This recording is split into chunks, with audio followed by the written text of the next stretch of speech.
आगे बढ़ते हैं। जयपुर से खबर है, भाजपा लोकसभा चुनाव प्रबंधन समिति की बैठक। भाजपा प्रदेश कार्यालय पर अहम बैठक, जिसे चुनाव से जोड़कर के देखा जा रहा है। अब चूंकि पहले चरण के मतदान में कम वक्त शेष है और ऐसे में नामांकन दाखिल करने के लिए भी सिर्फ 2 दिन शेष रह गए हैं। अधिक जानकारी के लिए हमारे साथ पॉलिटिकल एडिटर योगेश शर्मा जुड़ गए हैं। योगेश जी, क्या भाजपा लोकसभा चुनाव प्रबंधन समिति की बैठक शुरू हो गई है? कौन कौन पहुंचा है बैठक में? देखिए, पूरी तरह बैठक जो है खास तौर से प्रबंधन से जुड़े जो नेता है वो मौजूद हैं। विनय सहस्त्रबुद्धे जिन्हें चुनाव प्रभारी बनाया गया राजस्थान का, वो मौजूद है। विजय राहटकर हैं और वी सतीश है, वो भी पहुंच चुके थे राजस्थान, वो मौजूद हैं। नारायण पंचारिया जो राजस्थान की चुनाव प्रबंधन कमेटी के संयोजक हैं, उनकी मौजूदगी है।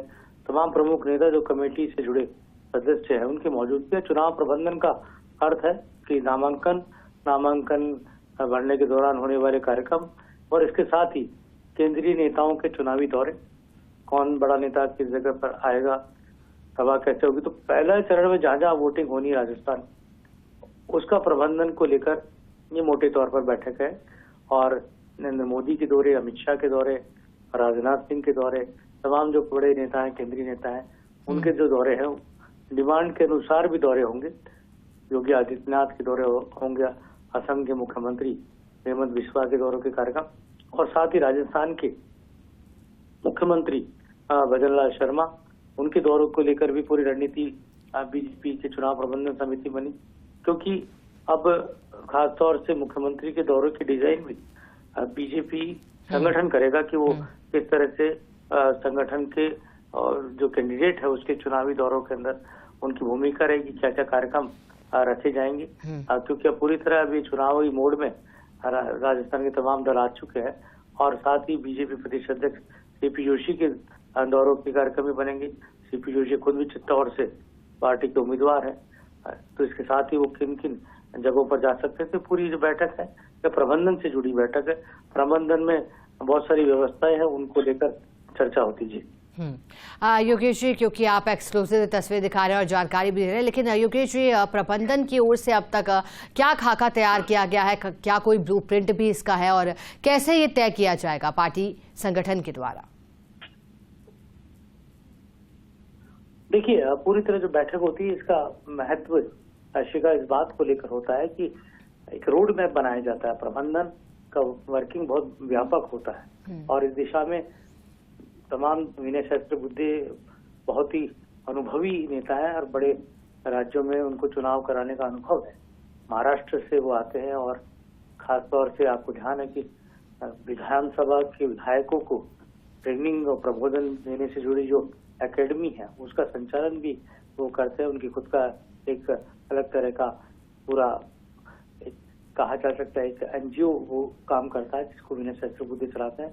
पूरे देश में किस तरह से नेताओं के ट्रेनिंग से जुड़ा काम, तो आप सोच सकते हैं कि किस तरह का अनुभव विनय सहस्त्रबुद्धे को है और कई चुनाव उन्होंने का प्रबंधन उन्होंने संभाला है।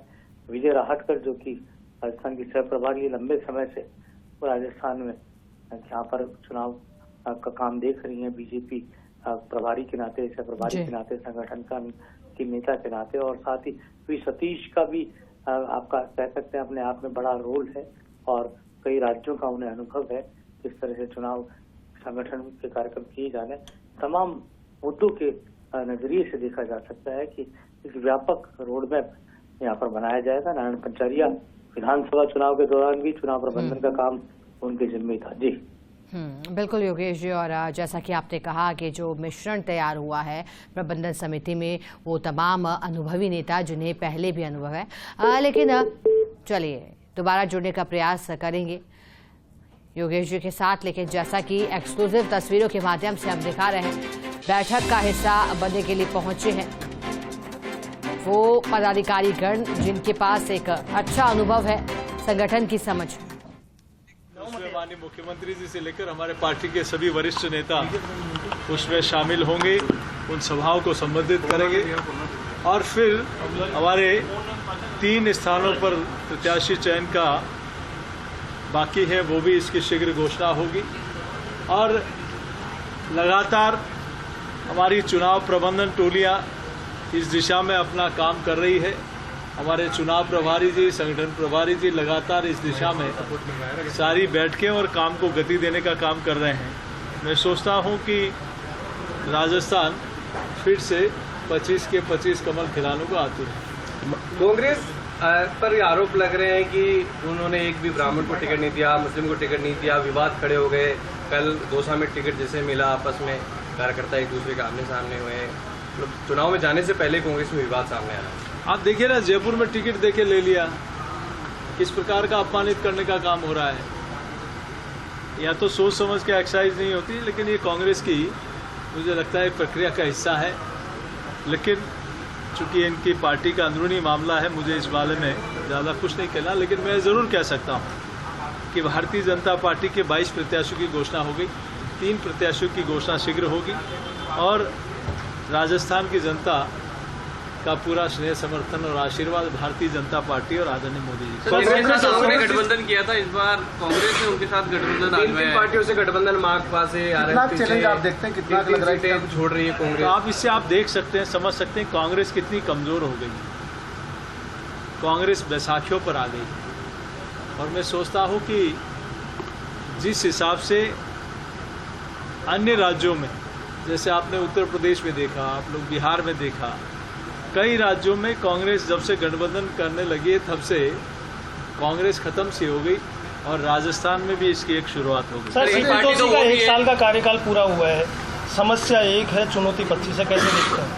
क्या 1 साल का कार्यकाल आपके 1 साल के कार्यकाल को किस तरह से आप देखते हैं? समस्या एक है, मेरा नहीं, मैं एक व्यवस्था के नाते कोई अध्यक्ष कोई होता है, लेकिन टीम राजस्थान मिलकर, पूरा संगठन मिलकर, प्रत्येक कार्यकर्ता मिलकर, सभी वरिष्ठ नेताओं के मार्गदर्शन से 1 साल का कार्यकाल पूरा हुआ है। इसमें पार्टी के सभी वरिष्ठ नेताओं का मार्गदर्शन हमें मिला है, सभी कार्यकर्ताओं का सहयोग और उनकी ताकत मिली है और उसी के दम पर कांग्रेस की विदाई और भाजपा का कमल खिला है।